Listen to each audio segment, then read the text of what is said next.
warahmatullahi wabarakatuh. Waalaikumsalam warahmatullahi wabarakatuh. Ibu-ibu semuanya, terima kasih waktunya.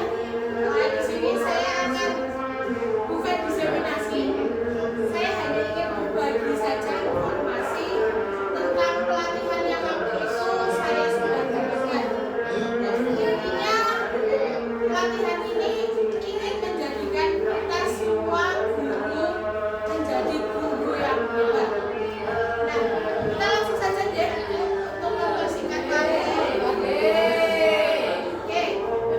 Yang pertama, ibu-ibu, makanya saya ganti mengapa ibu-ibu ingin menjadi guru. Oke, bangun. Meneruskan cita-cita orang tua, guru. Meneruskan cita-cita orang tua, ingin mencerdaskan anak bangsa. Guyu, kalau saya itu pengen jadi guru karena saya melihat guru itu necis. Oh, guru itu necis. Benar nggak Bu? Necis nggak Bu sekarang Bu? Kemarinnya di sini bajunya rapi, cantiknya nambah ya Bu. Ada lagi cita-cita berhasil, ilmunya bermanfaat. Guru itu awet muda. Amin. Saya juga pengennya seperti itu. Mereka, kita semua sebagai guru punya alasan masing-masing. Kan seperti Bapak Ibu sudah, ibu-ibu sudah sebutkan tadi. Semuanya punya alasan. Nah, monggo silahkan pertanyaan yang pertama.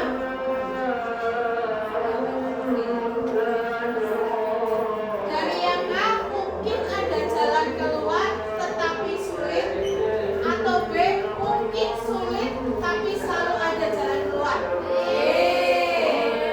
Yang B ya, lebih banyak yang itu berarti kita mempunyai sisi positif. Meskipun sulit tapi pasti ada jalan keluarnya. Yang kedua, senantiasa melihat keterbatasan atau senantiasa melihat kemungkinan-kemungkinan. Nah, itulah guru. Kita harus melihat kemungkinan-kemungkinan yang akan terjadi. Nah, pertanyaan selanjutnya, apa sih yang kita cari dalam hidup? Kebahagiaan, ketentraman, pahala, kesejahteraan, ada lagi kemakmuran. Pada dasarnya tujuan kita itu adalah kebahagiaan dari semuanya, baik bahagia di dunia, bahagia di akhirat. Yang kita cari adalah kebahagiaan. Selanjutnya ketenangan, bahagia tapi rasanya gelisah, pasti nggak nyaman. Nah, selanjutnya ada uang, ada mungkin rumah dan lain sebagainya. Itu berarti kesuksesan. Pada dasarnya tiga hal ini yang sedang kita cari dalam hidup. Nah, ini baru intronya. Sekarang saya jelaskan untuk yang kemarin saya mendapatkan. Saya akan berbagi tentang 7 jurus BK hebat. Yang pertama itu adalah jurus pertama adalah kenali potensi.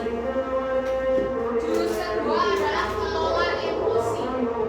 Jurus ketiga tumbuhkan resiliensi. Jurus keempat jaga konsistensi. Jurus 5 jalin koneksi. Jurus keenam bangun kolaborasi. Jurus ketujuh menata situasi. Dari 7 jurus ini 1 sampai 5 itu guru BK berikan kepadamu.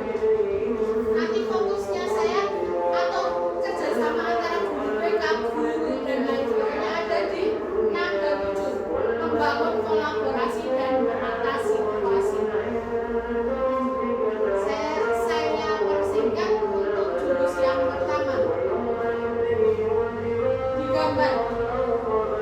Kita 13 saya bacakan, silakan kalian panjat pohon untuk menentukan kelulusan. Adil atau tidak? Bapak Ibu. Tidak adil, nggih?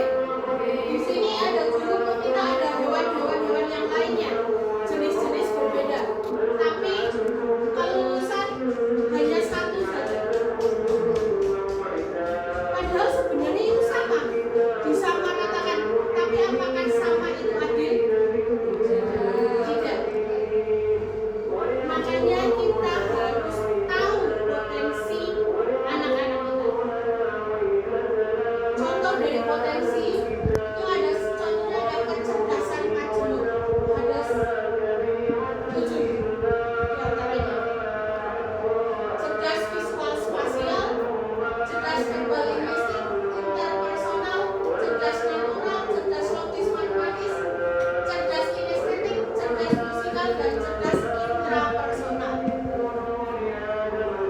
Ini yang guru BK itu biasanya fokus untuk di sini, untuk mengembangkan kecerdasan anak. Tapi guru mata pelajaran juga wajib tahu, sehingga ketika anak tidak bisa, tidak langsung dijudge anak itu goblok. Jadi kita harus paham potensi anak itu berbeda-beda.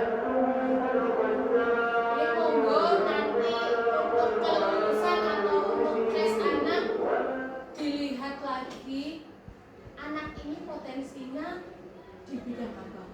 Kalau memang mungkin di mata pelajaran panjenengan semua anak itu kurang, berarti diganti tingkat kelulusannya.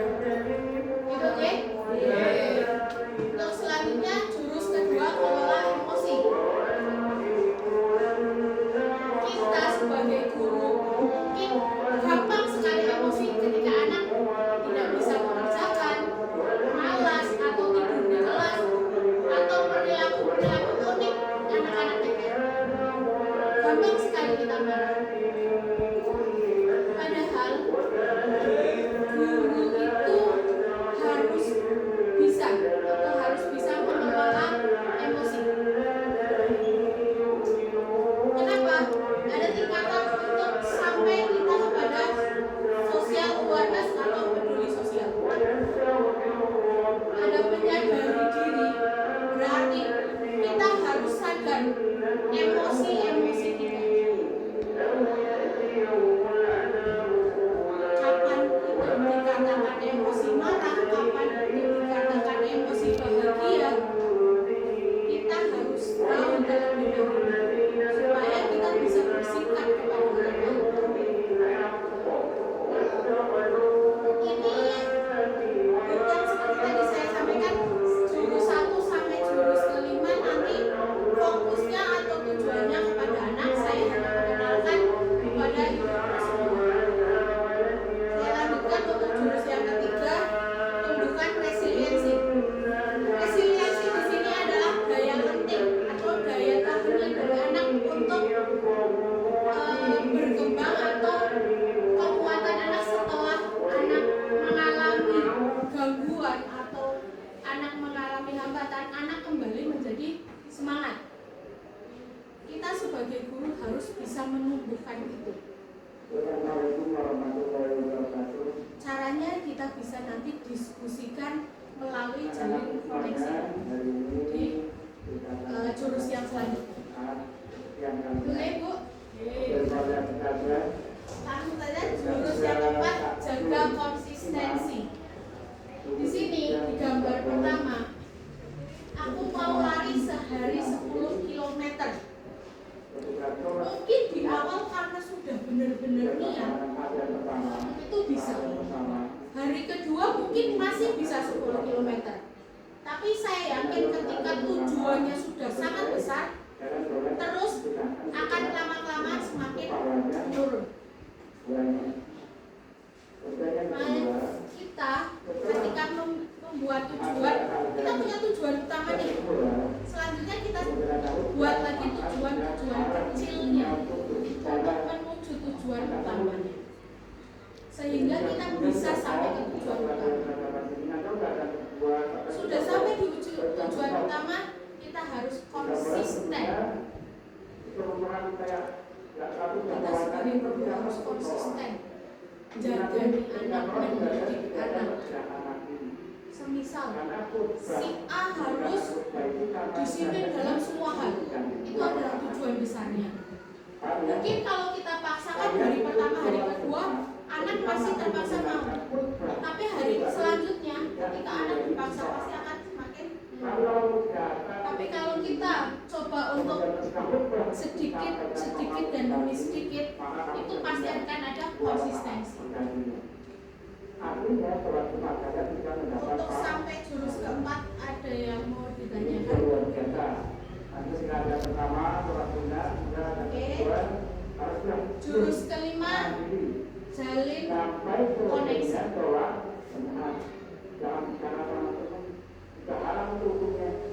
Di sini ada keterampilan membuka percakapan.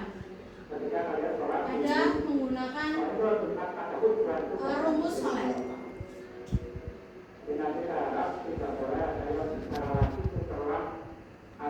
Intinya ketika membuka keterampilan membuka percakapan, kita mungkin akan komunikasi dengan murid. Usahakan kita posisi menerima terlebih dahulu. Misal anak datang, bukan kita, iya mas silakan datang, silakan, ayo mas, tapi kita sudah langsung, atau kita harus langsung dipindah. Kita harus tunjukkan postur kita untuk menerima sehingga murid menjadi nyaman. Begitupun ketika di kelas. Oke, untuk selanjutnya bangun kolaborasi. Ini yang harus kita jalani. Kita harus bangun kolaborasi, baik dari saya sebagai guru BK maupun ibu-ibu semuanya sebagai guru mata pelajaran dan juga wali kelas, atau bahkan untuk staf tata usaha. Kita harus menjalin koneksi. Setelah jalin koneksi, kita harus membangun kolaborasi untuk menyelesaikan permasalahan dari anak. Ini yang biasa Pak Gani langsung berangkatkan kerja. Kamu cuma ada Pak Gani Yang lain adalah tata situasi. Situasi di sini kita harus paham situasinya di mana, posisi anak sedang permasalahannya apa,